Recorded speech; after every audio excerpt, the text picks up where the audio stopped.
She ditched me at the gate, so I took off with her co-founder and found myself in Paris. The boarding pass she tore apart. My name is Evan Hart. I used to believe that when you loved someone, you gave them the best seat on your flight, even if it meant you were stuck in economy, even if it meant you never boarded at all. I stood there, Gate A19, Los Angeles International Airport. The boarding group announcements buzzing overhead like static in my chest. In my right hand, a carry-on suitcase with our initials monogrammed in gold. In my left, 2 first-class boarding passes, one now useless, because the woman I married had already taken off, with her friends, her curated life, and not a backward glance. Sorry, babe. This is kind of a brand thing now, she said, half smirking, half scrolling through Instagram, wearing those oversized sunglasses that screamed, "Don't talk to me, I'm important." Mara Lane, the face of an empire we built together. Except now she was boarding a private jet freshly wrapped with her cosmetics line logo. The Paris retreat we were planning since our 3rd anniversary had become a girls' empowerment trip. Apparently, I no longer fit the aesthetic. Her assistant Lila, 22, perfectly winged eyeliner, no soul behind the smile, handed her a flute of champagne and a silk scarf. Mara didn't even say goodbye. Just, "You'll understand someday." Then she turned and disappeared into the sunlight with her posse. I stood there blinking under fluorescent lights, my heart catching up to the truth.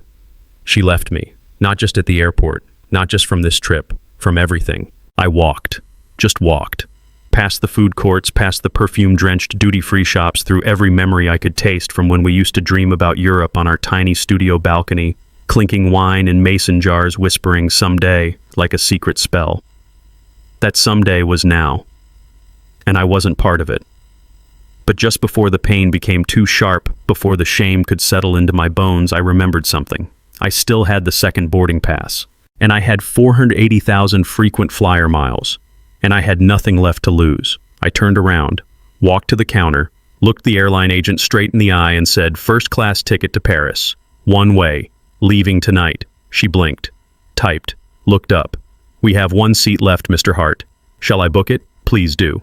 The flight was in 4 hours. I didn't call Mara, didn't post a passive-aggressive story, didn't ask why me. I walked into the airport lounge with nothing but a journal, a phone I wouldn't turn on, and a decision burning in my chest. At 7:12 p.m., my gate opened. I handed over the boarding pass, my boarding pass, and walked onto the plane without looking back. It wasn't revenge, it was a resurrection. As the plane climbed above the clouds, a steward placed a warm towel in my hand and whispered, "Bienvenue aboard." I smiled, the kind that feels foreign at first. I wasn't flying toward Mara, I was flying toward someone I hadn't seen in years myself. The seat next to me was empty until 15 minutes into the flight. Then someone slid into it with effortless ease and the scent of cedar and espresso. "Evan?" a familiar voice asked. I turned. Rowan Callahan, co-founder, creative director, the quiet genius behind the brand Mara put her face on. "I didn't expect to see you," I said. He raised a brow. "Funny. I was just thinking the same thing." We laughed, not at the situation, but in disbelief. "She invited me too," he said, swirling the whiskey the steward handed him. "Then uninvited me 2 days ago. Said it was just for content creators this time." He sipped, looked out the window, then back at me. "You flying for business?" I shook my head. "Then why Paris?" I didn't hesitate. To remember who I am without her. Rowan nodded, like that made more sense than anything. "To remembering," he said, and we clinked glasses. We talked, all the way over the Atlantic. About design, about dreams, about the days before Mara was Mara. We remembered the nights we worked on our first product packaging until 2 a.m., debating fonts like philosophers and eating instant noodles by candlelight when the power went out. "I used to think you'd be the one to run it all," Rowan said. "The vision was yours. The voice. She just had the face." I looked down at my hands. I hadn't designed anything in over a year. Hadn't pitched, sketched, created because Mara said it would confuse the brand. In Paris, I'd change that. I was going to pick up a pen, a camera, a new identity. We landed at Charles de Gaulle as the sun was breaking the horizon, golden, quiet, forgiving. Rowan looked at me and said, "You have a place to stay." I shook my head. "You do now." And just like that, I wasn't alone. We checked into a small loft in Le Marais. Brick walls, creaky floors, and the kind of window light that makes everything look like it belongs in a film. While Mara was posting slow-motion clips of croissants from her luxury suite, I was sipping coffee from a chipped mug, laughing with someone who'd seen me long before I disappeared into her shadow. Later that day, Rowan asked if I wanted to stop by a gallery. A friend of his was showcasing work by under-the-radar designers. I said yes. I didn't know that night would change everything. I didn't know it would plant the seed for what was coming. All I knew was Paris felt like the right kind of silence, the kind where you can finally hear your own thoughts again, and that maybe this story wasn't about being left behind, maybe it was about taking off. The artist I forgot I was. The morning air in Paris carries a kind of honesty. It doesn't flatter you, doesn't try to impress. It just is cool, crisp, and slightly chaotic. That morning I woke up in a quiet apartment in Le Marais, sunlight spilling through half-closed shutters like gold-dusted truth. I sat up slowly, the events of the past 24 hours unfolding like a dream I hadn't expected to have. My name's Evan Hart, and for the first time in a long time I had no agenda, no meetings, no content to approve, just silence, and the sound of my own breath. I made myself a cup of coffee, the strong, bitter kind that makes your eyes water and your mind sharpen, and pulled open the windows. Below, a florist was arranging peonies on a cart, the petals blushing in the morning light. A woman walked by pushing a bike, her scarf catching the wind like a small flag of rebellion. And that's when I remembered I used to paint. Before the brand, before the boardrooms, before the launch events and TEDx talks. I was just a guy with acrylic stains on his jeans and a sketchbook filled with messy emotion. Mara used to tease me about it, said it was charming, like a hobby you eventually outgrew. But I never outgrew it. I just folded it up and put it away like a winter coat in California. I finished my coffee and stepped out with no plan, just the hunger to feel something again. The streets of Paris didn't ask for much, just your presence. By mid-morning, I found myself in front of a small art supply shop off Rue de Turenne.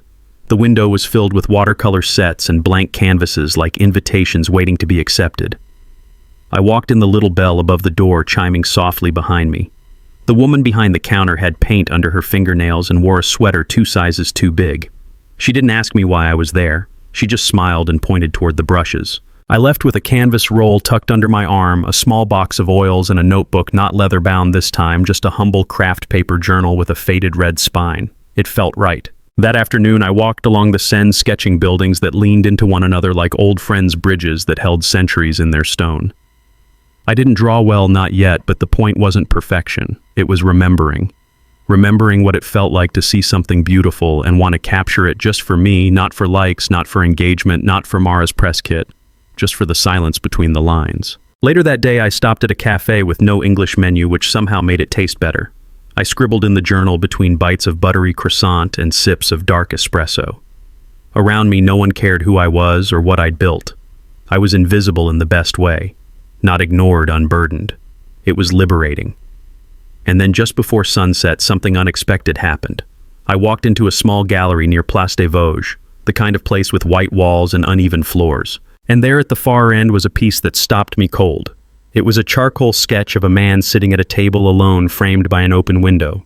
You couldn't see his face, only the slope of his back, the weight in his shoulders. I saw myself in him. The loneliness, the pause before reinvention. As I stood there, a voice beside me said, "It's called Becoming Silence." The artist said it's about the moment right before you stop being who the world thinks you are. I turned. She was tall, with a streak of silver in her otherwise dark hair, no makeup, a simple linen dress. But her eyes were galaxies, deep, intelligent, and utterly unreadable. "You know the artist?" I asked. She smiled softly. "I am the artist." Her name was Elena Valliere, a Franco-American who'd lived between Brooklyn and Belleville. She'd walked away from a lucrative design career 3 years ago after life got too loud. Now she taught a community art class above a bakery and sold just enough work to keep her days honest. We talked for hours, about color and heartbreak, about silence as protest, about how sometimes the most revolutionary thing you can do is begin again. She didn't ask about Mara, didn't mention her. And I didn't offer, not because I was hiding, but because in that moment Mara didn't matter. That night I went back to Rowan's loft and unrolled my new canvas on the floor. I didn't light candles or play soft music like I used to. I just painted. Messy, fast, unapologetic. I painted the window from the sketch. I painted the man with his back turned. But this time I turned him toward the light, and it looked like me. By midnight I was covered in paint and happier than I'd been in years. I sent a single message, not to Mara but to myself. A photo of the painting with one word underneath, remember. And I knew then that Paris wasn't just a break. It was a reckoning. Not with her, not even with us, but with the version of myself I'd abandoned long ago, the one who saw beauty in cracked tiles and crooked door frames, the one who didn't need permission to feel, uncropped and uninvited. There are moments in life where you stop waiting for an invitation and decide to walk through the door anyway. It was a little after 5:00 p.m. when I stepped into the grand marble atrium of the Salon du Rêve, one of Paris's most coveted venues for high-profile business events. The kind of place with gold leaf on the ceilings and soft piano music in the corners. The kind of place Mara Blake loved to be seen in. But tonight she wasn't the only one who'd be seen. My name's Evan Hart, and I wasn't supposed to be here. The summit had been planned for months. Mara was set to headline it, deliver a keynote that would redefine luxury in the post-digital age, whatever that meant. I'd helped write the first version of that speech back when we still shared ideas on the kitchen floor over wine and ramen. Now she had a team for that, and I had freedom. I'd received the invite 2 days earlier, slipped to me over espresso by none other than Leon Chen, one of Mara's original investors, and her most dangerous rival now. Leon was sharp, wickedly charming, and had always treated me with a kind of quiet respect, even when I was just the husband. "You belong in that room more than half of them," he'd said, sliding the embossed card toward me. "She turned your brain into her brand. Maybe it's time people saw that." I hadn't said yes immediately. But after that night painting, after Elena's gallery, I knew something inside me had shifted. This wasn't about revenge. This was about visibility, about stepping back into my own narrative. So I came, in a navy blazer that didn't scream and boots that had walked across cobbled streets without losing their soul. No entourage, no flash, just me. The room was already filling when I arrived, investors, tech founders, media faces I vaguely recognized from Mara's events. Waiters floated around with trays of champagne and foie gras like elegant drones. Conversations buzzed in French and English, mixing ambition with perfume and ego. I saw Mara's name on the program printed in silver foil, Mara Blake, keynote speaker, 8:00 p.m. But she wasn't there, at least not yet. I kept to the edges at first, taking in the space. There was something empowering about being the invisible man in a room where I used to play the role of supportive plus one. I wasn't here to make a scene, but I wasn't here to shrink either. Leon found me by the bar, swirling a neat scotch. "Good timing," he said, nodding toward the stage. "They just announced she's postponed. Something about a family emergency." I raised an eyebrow. "More like a control emergency," I muttered. He grinned. "She knows you're here. Her assistant saw you come in." Of course she did. I imagined Mara sitting in a suite somewhere, watching from her phone, trying to calculate what move I might make and what it would cost her. The irony, I didn't want to cost her anything. I just didn't want to disappear anymore. At 7:45, something unexpected happened. The MC, a polished French-American executive, took the stage and tapped the mic. "Ladies and gentlemen, we've had a slight change in tonight's schedule. While Ms. Blake is delayed, we'd like to honor someone whose early work helped shape this very event's vision." I felt the air shift. This person has remained behind the scenes far too long. But in truth, many of the strategies you now call brilliant, the storytelling, the product positioning, the emotional design, were seeded by him. I blinked. No, Leon wouldn't. Would he? "Please welcome to the stage for a brief fireside chat, Mr. Evan Hart." The applause started slow, polite confusion more than anything, but it grew. Faces turned, some surprised, some intrigued, and some, the ones who knew Mara best, looked like they'd just swallowed a lemon whole. I walked to the stage calmly, heart pounding in my chest, but my steps steady. The lights were bright, but they didn't blind me. For once, I didn't need a script.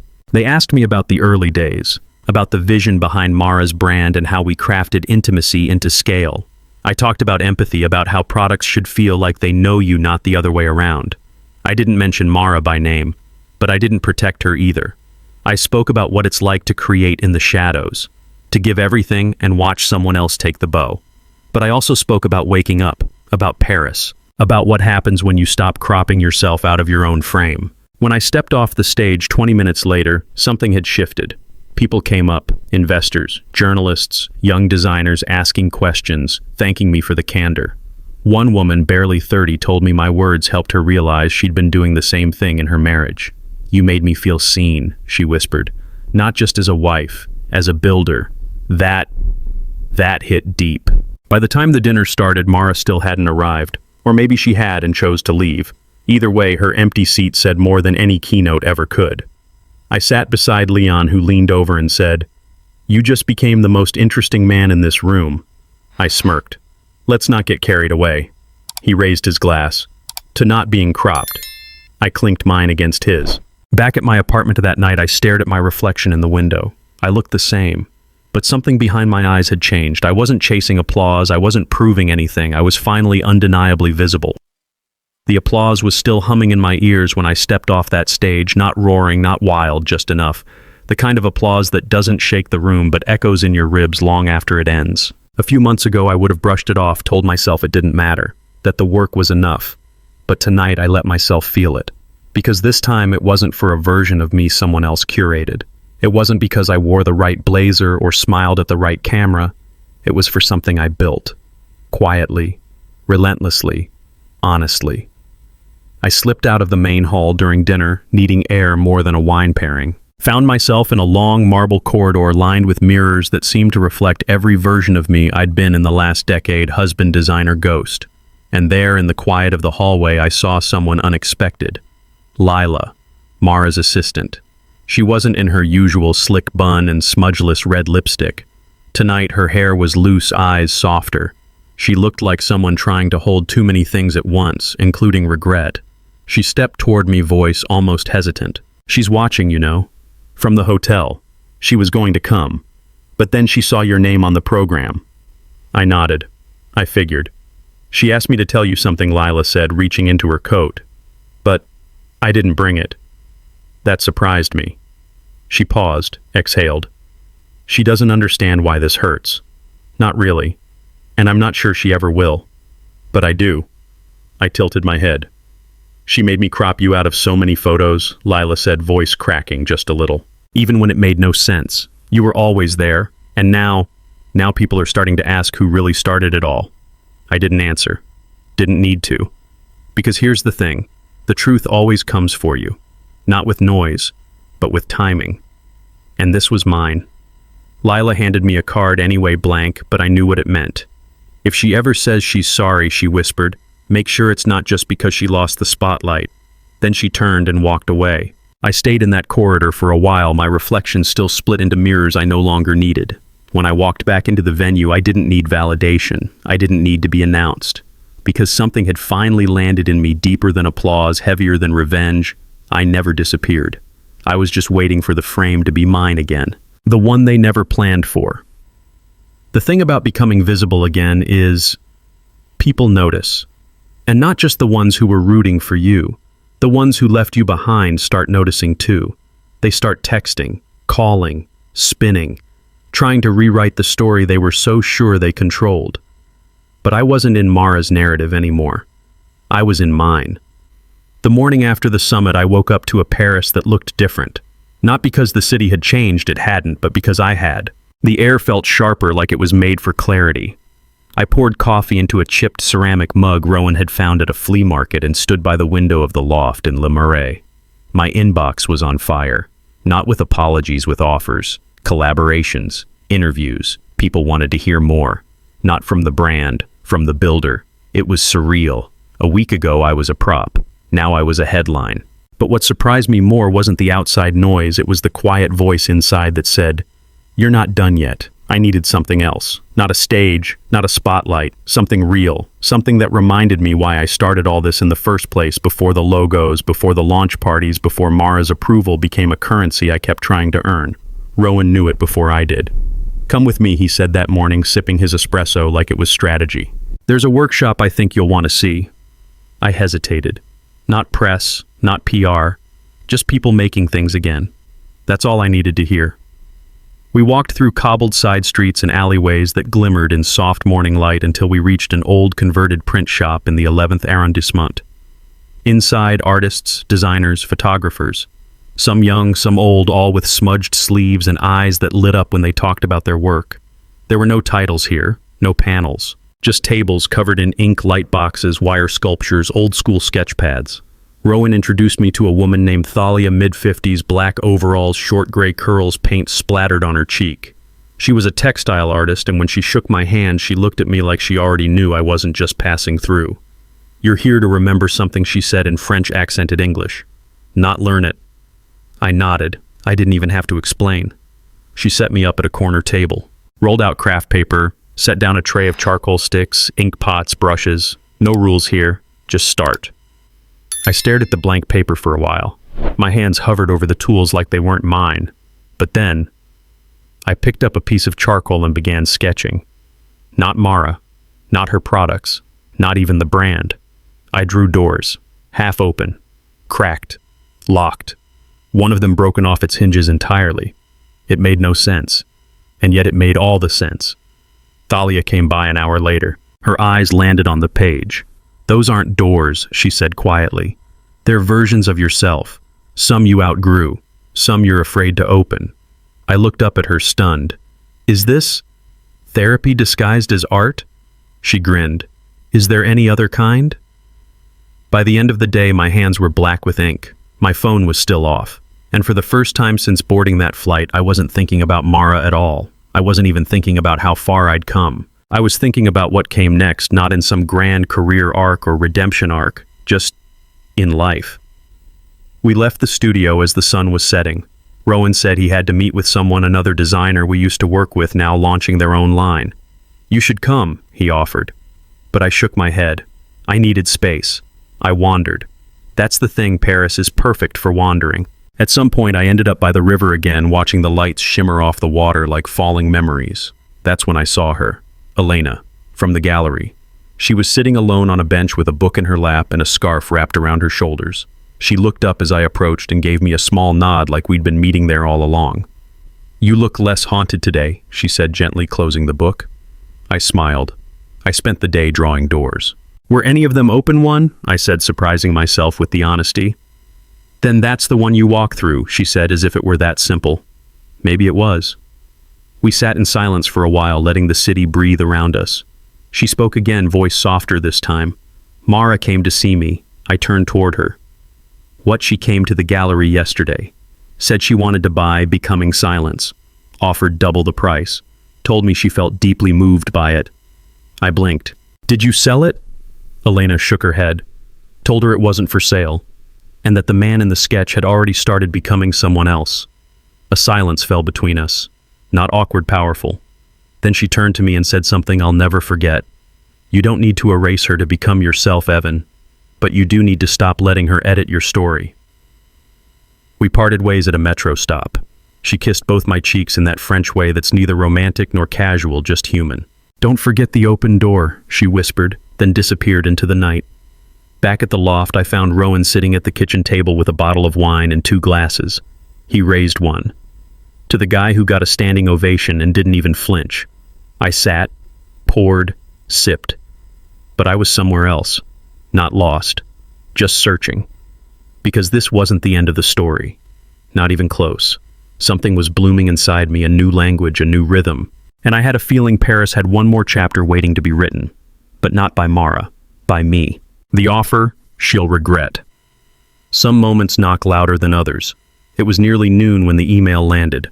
I was sitting at a corner cafe in Saint-Germain, sketching facades into my craft paper journal, sipping bitter coffee that had already gone cold. The city felt like it had exhaled after a storm. Still, bright, waiting. Then my phone buzzed. It had stayed mostly off since I arrived in Paris, but something that morning had told me to turn it on, not because I was waiting for her, but because I wasn't afraid of hearing from her anymore. But this wasn't from Mara. The subject line read, "We're building something new and we want you in it." The sender, Lumiere Atelier, one of the fastest growing ethical design collectives in Europe. I'd admired them from afar for years. Their work was tactile, intimate, brave, the kind of brand I used to dream of creating before we sold our soul to sleek packaging and scalable aspirations. I opened the email. It was from their creative director, Amina Kouri. Polished, warm, direct. She said she'd been at the summit, had heard my talk, had followed my work since before Mara's rise. "We're expanding to a second studio in Paris," she wrote. "Your name came up immediately. We're looking for someone who still believes in storytelling and empathy, in why we create, not just what we sell." My heart skipped, then pounded. They weren't offering me a title. They were offering me a seat at a new table, one I hadn't had to beg for, prove myself to, or shrink myself into. At the bottom of the email she'd written, "Say yes, and we'll figure out the rest."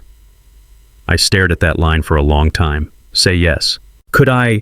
What would it mean to not ask for anyone's permission, to not check if it aligned with someone else's vision? I closed my eyes, and I saw it. Not Mara's empire, not the life we'd curated for the cameras, but that first night I ever sketched on the balcony of our first apartment, knees tucked to my chest, pencil smudging the side of my hand, dreaming of something beautiful in mine. I hit reply, let's build.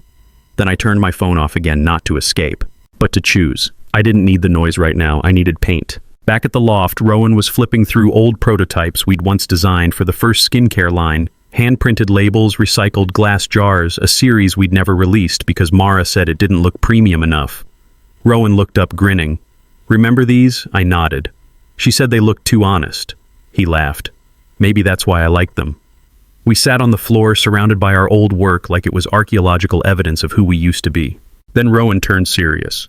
You ever think about doing it again? He asked. What, starting something? No, he said. Starting something real. With people who get it. No filters, no branding playbooks, just creation. I didn't answer right away, because my answer was already forming not in words but in pulse, in possibility. And then, as if the universe couldn't help but interrupt, the buzzer rang. Rowan raised an eyebrow. Were you expecting someone? I shook my head. We walked down the old spiral staircase, the kind that makes your footsteps sound dramatic no matter how soft you tread.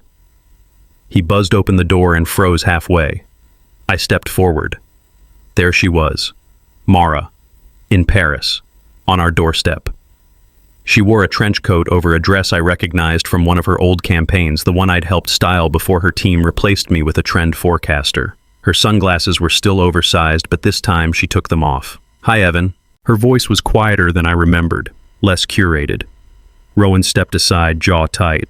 I'll give you 2 a minute. He disappeared up the stairs. I didn't invite her in. She didn't ask. I heard about the summit, she said, shifting her weight from one foot to the other. They sent me the video and the feedback. I waited. I was surprised she admitted. Not that you were good. I always knew that. But that you... She stopped. You said yes.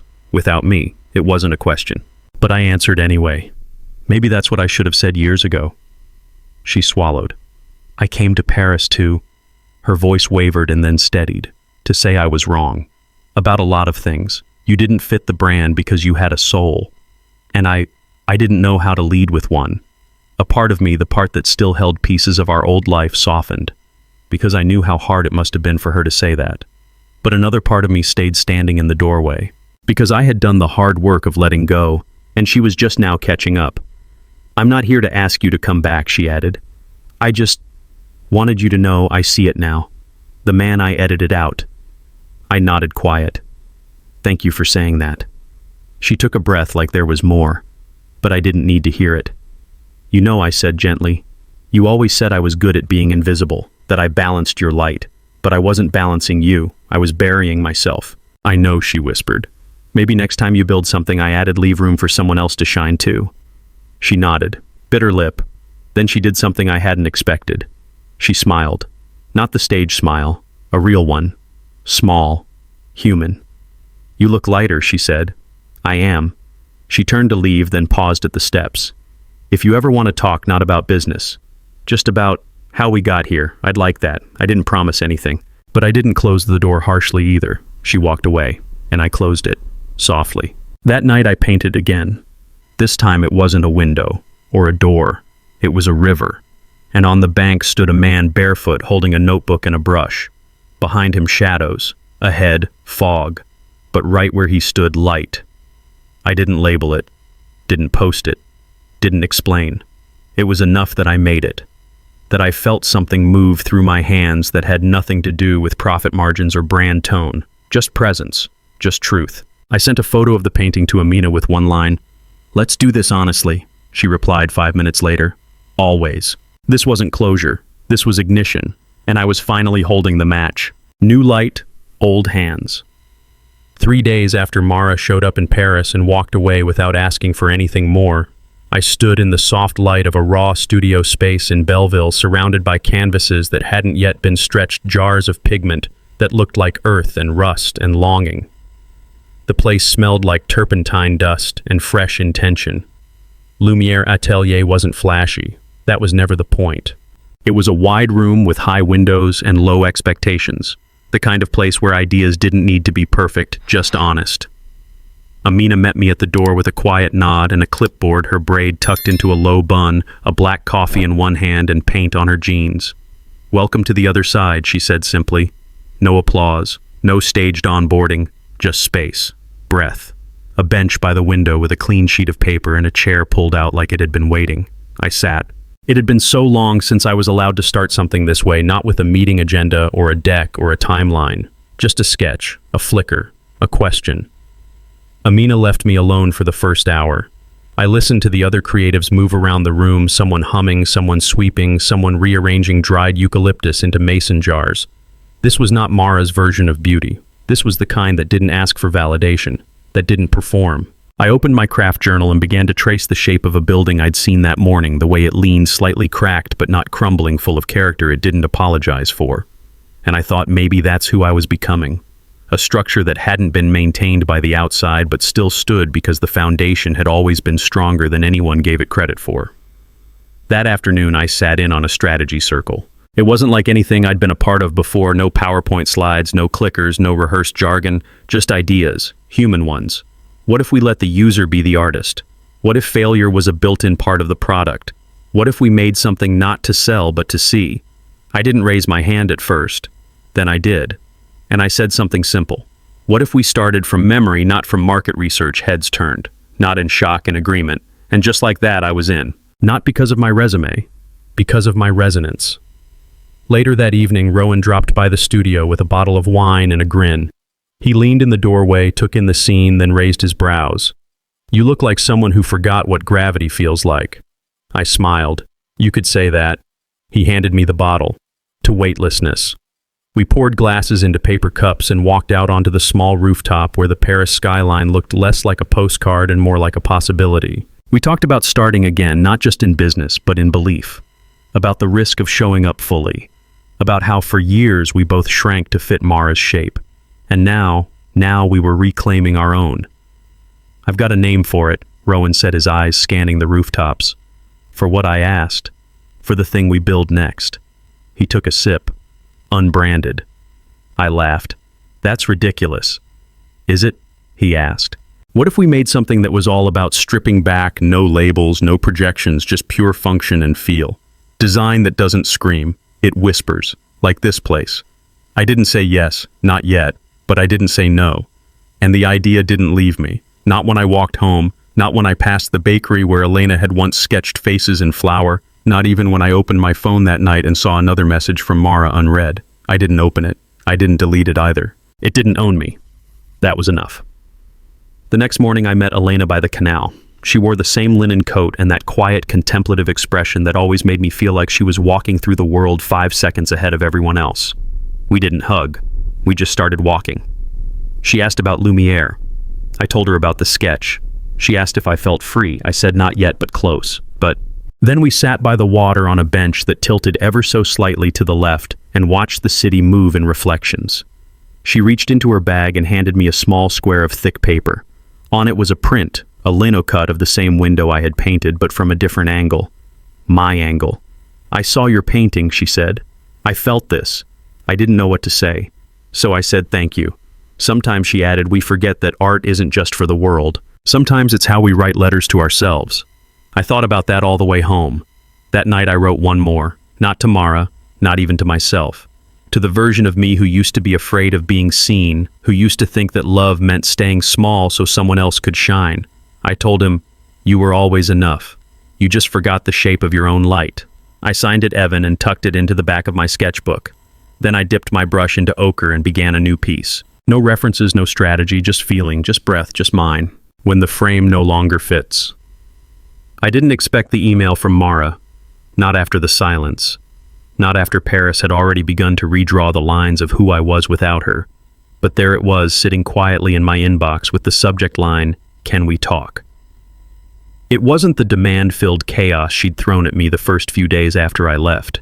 This was softer, calculated, a temperature check from someone who could always feel when the tide was turning. I didn't open it right away. Instead, I met Rowan and Amina at the cafe below Lumiere. The morning light spilled across the cobblestone like it was trying to illuminate every crack, every beautiful imperfection this city had the courage to show. We sipped thick espresso, leaned over napkins with sketches and concepts talked about unbranded, not as a company, but as a concept. A philosophy. A refusal to package meaning inside marketing. It's not a logo, Amina said, drawing a circle on her napkin. It's a permission slip, for people to make things their own. I smiled, watching her hands move like she was painting with words. The first product doesn't even need to sell, Rowan added. It just needs to breathe. And that's when I knew we weren't starting a brand. We were starting a movement. We sketched ideas all morning. A modular leather bag that reshaped itself. A lamp that dimmed based on your voice, not a switch. A journal that guided people back to themselves. No algorithms, I said. No influencer collabs. No packaging that lies. Just quiet rebellion. That afternoon, I finally opened Mara's email. It wasn't long. It never was when she was scared. Evan, I heard about Lumiere and the summit. I think we both know things got away from us. I'd like to meet. Just you and me. No press. No mess. There was a time I would have read that and dropped everything. Flown back, cleaned up the image, smoothed the PR. That time was gone. I didn't reply. Not yet. Instead, I walked to the canal, the same bench where Elena had handed me that linocut. The water was still that day, mirroring the sky so perfectly it was hard to tell which way was up. I sat with it. Not just the email, the weight of the moment, the realization that I no longer wanted to go back. Not out of anger, not out of pride, but because it simply didn't fit anymore. Later that night, Elena invited me to her community class. Not to teach, she said, to show. I didn't know what she meant until I got there and saw my painting. The man turned toward the light projected onto a canvas in front of 12 students. They were teenagers mostly, and one older woman who had just retired from a 30-year job and didn't know what came next. Elena introduced me. This is Evan, she said. He forgot how to paint for a while. Then he remembered. That was all. And then she passed the mic metaphorically and let me speak.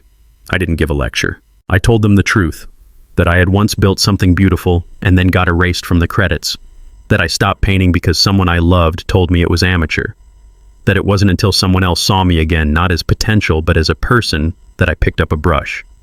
A girl in the front row raised her hand. Did it hurt? She asked. Losing that version of your life, I paused. Yes, I said, but staying in it hurt more. After class, I stayed back and cleaned brushes with Elena. She didn't ask what I planned to do with Mara's message. Maybe she didn't need to. Maybe she saw what I hadn't dared admit yet, that my silence was the answer, that I had already chosen. The next day, Rowan sent me a photo from a printer's shop. Mock-ups of the first unbranded product line, raw, modular, honest. No packaging, no pitch decks. Just a folded card that read, designed for who you are when no one's watching. I ran my fingers across the rough paper and felt something real, something irreversible. Mara texted that night, short, I'm in Paris. 3 words, no emojis, no threats, just proximity. She was here, in the same city, breathing the same air, maybe hoping proximity would summon the past. I didn't reply, I didn't panic, I didn't even feel shaken. Instead, I grabbed my journal and walked out into the Paris night. My jacket zipped up to my chin, the streets humming beneath my boots like they were carrying me somewhere I didn't need a map to find. I ended up in the 6th arrondissement, a tiny bar with no name and candles and wine bottles. The bartender poured me a whiskey and left the bottle without asking.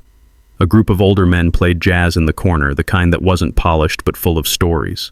I pulled out my notebook and wrote a single line, she's here but she's not where I'm going, and I knew it was true. The next morning I walked into Lumiere and pitched the idea for a small exhibition, not a launch, not a campaign. Just a night of honest work, paintings, sketches, conversations, no filters, no stage, a gathering, I told Amina, for people finding their way back to themselves. She smiled and circled the date on the wall calendar next Friday. That evening, Mara finally found me. I was sitting at a cafe near the Pantheon, sketching the dome against the blush sky. She approached slowly, her heels clicking like punctuation marks. She didn't sit down. She just stood there watching me finish a line. You're hard to find, she said. Not really, I replied. Just not looking in the places I used to be. She sat, ordered nothing, just folded her sunglasses and placed them on the table like a peace offering. You've changed, she said. I looked up. No, I just stopped hiding. She didn't argue. She never liked when I owned the truth.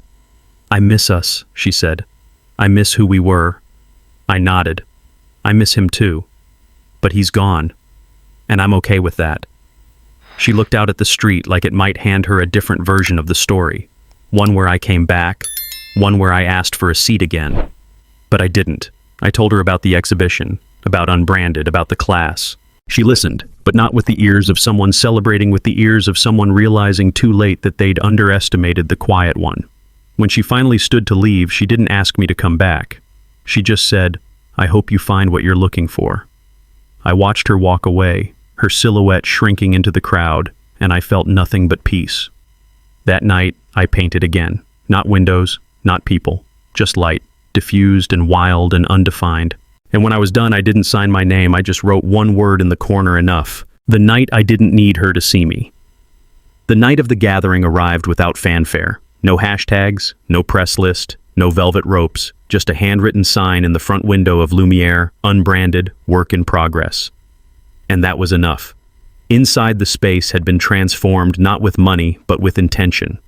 The brick walls wore paint stains like memory. Sketches, raw and imperfect, hung from binder clips on jute string. There were no plaques with names, no bios, just the work and the space between it for people to breathe. We lit candles, scattered folding chairs, and let the door stay open. By 7, the room was buzzing, not crowded but full. Strangers wandered in off the street. Designers, poets, 2 teenagers who said they were just looking for Wi-Fi and stayed for the energy. Elena brought wine. Rowan brought a playlist. I brought nothing but a box of charcoal sketches and a nervous heartbeat. I wasn't speaking that night. I didn't need to. My paintings spoke for me. The man at the table now upright. The bridge over the Seine reshaped in collage. The faceless figure in the corner finally turned toward the light. One piece had no subject at all, just layers of translucent gray and deep blue. A woman stood staring at it for a long time before whispering to no one. That's what it feels like to start over. Around 8:15 she arrived. I saw Mara from across the room, not because the air shifted, not because people turned. No, she didn't command attention the way she used to. That was new. She wore a black coat, low heels, hair tied back. Understated. Strategic. She was watching me. Waiting, maybe. For a signal. For an invitation. I gave her neither. Instead, I kept talking with the woman in front of me, a cafe owner from the 14th who told me she used to paint before her divorce and hadn't touched a brush in 15 years. Maybe tomorrow, she said, I'll go buy a canvas. That moment mattered more than any reconciliation ever could. Mara made a slow loop around the room, paused in front of the painting she once inspired. The man with his back turned. The one I'd redrawn, not with anger, but with clarity. She didn't cry, didn't scoff, just stood there for a beat too long before walking out the door. She didn't say goodbye. And for the first time in years, I didn't want her to. Later that night, I stepped out onto the quiet street, the last of the candles flickering inside Lumiere like tired stars. Paris smelled like rain, not the heavy kind, just a reminder that nothing stays still forever. Rowan came to stand beside me, a bottle of red in one hand, paint on his collar. She came, he said, not asking. I nodded, and left. He nodded too. Maybe that's the whole point. I glanced up at the moon hanging crooked above the rooftops. Maybe I needed her to see this not for validation, just so she'd know I didn't disappear. And now Rowan asked. I looked at the empty street ahead. Now she's not the audience. We clinked bottles, said nothing, and let the silence stretch. The next morning I packed slowly. Not because I was reluctant, but because I was present. My flight was in 5 hours back to New York or somewhere near it. But nothing about me was going back. I'd send for the rest of my things later. The apartment in LA could sit empty. The office could find a new ghost. On the desk beside my suitcase was the craft paper journal I'd started that first day in Paris. The cover was smudged now, the spine soft from use. I opened to the first page. She took the seat. I took the story. And smiled. Below it, I wrote the final line. This chapter ends with me standing. At the airport, the same boarding call echoed overhead. Same gate, different flight. Same man, but different in every way. This time, I walked toward the gate with nothing to prove and everything to explore. No one was waiting to approve my seat. No curated life hanging on my sleeve. Just me, Evan Hart. Not the husband, not the ghost, not the brand. A man unbranded. A man in motion.